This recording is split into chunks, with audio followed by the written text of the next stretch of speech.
How? If they're burning this much more fat? Fat loss and fat burning or fat oxidation are not the same thing. Fat oxidation is part of fat loss, but it's only one side of the coin. So fat, whether you lose or gain fat, is fat balance. You are always storing and burning fat simultaneously, okay?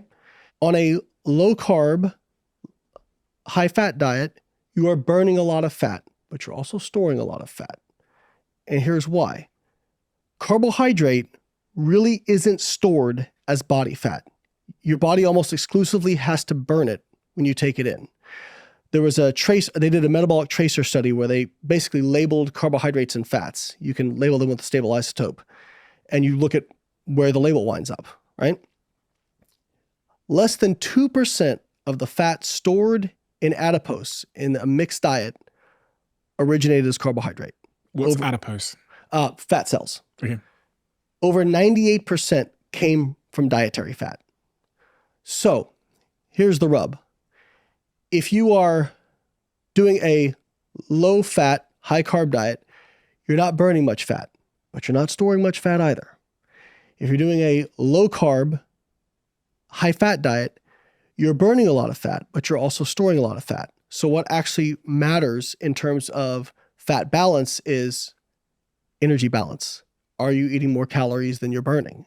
That is what will end up dictating that. And that's why we just don't see differences in actual loss of body fat between those groups. But again, so this is where we got into earlier before we started the cameras. A lot of people get very focused on these biochemical mechanisms. And one of the things, I was that way when I was an undergrad in biochemistry. And I think doing that first was great. Doing biochemistry first was great. And then going to nutrition and having a good advisor who zoomed me out and said, hey, you're pretty far in the weeds. Zoom back out and look at the whole picture, okay?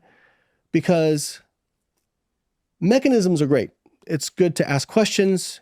When we see an outcome, and when I say outcome, fat loss would be an outcome, actual loss of body fat, a change in HbA1c, a biomarker, that's an outcome, right? If there's an outcome, there will be a mechanism to support that outcome. But just because there's a mechanism doesn't mean there's an outcome. And what I mean by that is all these biochemical pathways, these mechanisms, this is a symphony. And when you do one thing someplace, a lot of times it's compensated someplace else, okay? An outcome is the summation of hundreds, if not thousands, of different biochemical pathways coming together. And the example I used with you earlier was getting focused on mechanisms is like looking at a mutual fund and getting focused on the individual stocks in it, right? And saying, woo, don't invest in that mutual fund. Look at those two stocks that are down by 40%. But why do I care if the overall mutual fund's up by 20%? I care about the overall. That's the outcome. And so I'm not against necessarily looking at mechanisms, but I'm always going to go to first, okay, do we actually have human trials that are measuring the thing that we care about? Not a proxy measure, but the actual thing. And if I can invoke a former episode on here, if that's okay. Please. Somebody said, well, be careful drinking caffeine because it stimulates cortisol release and that can cause you to store belly fat. So that's a mechanism, right?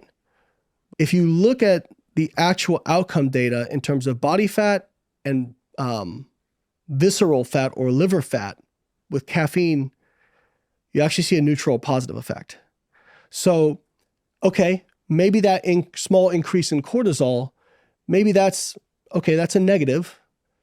But if caffeine's also stimulating your BMR and also possibly doing some other things like increasing fat oxidation, okay, maybe there is that negative component to it, but it's obviously outweighed by the positive components that end up in the outcome that we're looking at, right? So without being scientists and being able to understand all of the little instruments in the orchestra. Yeah. Right? Because that's what we try and do sometimes. We try and figure out all the little instruments in the orchestra, but really you're saying, listen to the music.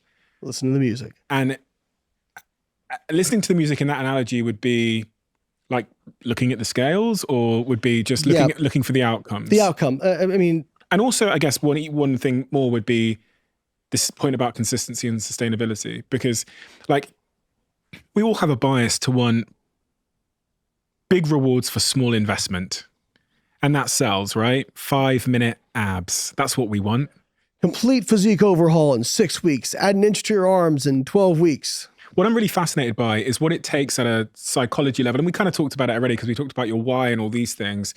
But you can say that. You can say to someone like me in business, it's going to take you 10 years to get there, or it's going to take you 10 years to become the world record holder in this powerlifting activity. But for someone to say, yep, fine, they're going to have to be a little bit, dare I say, twisted. They're going to have to be a little bit. It is the ability, I think one of the most underrated things is the ability to delay gratification, right? And not in all areas of my life, but in that particular area, I'm really good at it. And I wonder how much of a choice you had at a deep level. You know, it's interesting. I told the story of how squatting was hard for me. I had been training hard for 3 years, and I had like these chicken legs. I used to get made fun of on the bodybuilding forums so bad. And I remember thinking 3-4 years in, I'm like, man, people was like, dude, your genetics suck. Like, why are you going to keep doing this? And it's kind of the let's find out thing. I remember literally having this internal dialogue of, maybe they never will be big, but I'm going to commit myself to training hard consistently for 10 years. And if I don't have a decent set of legs at that time, then I'll allow myself to quit if I still feel that way.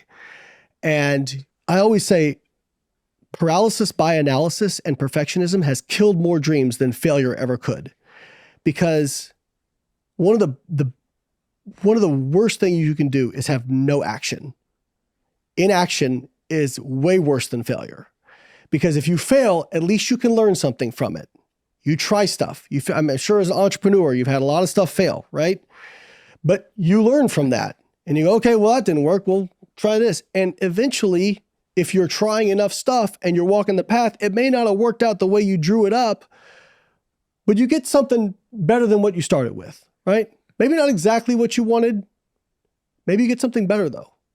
And I'll tell people that's why action is so much more important than trying to get everything laid out perfectly.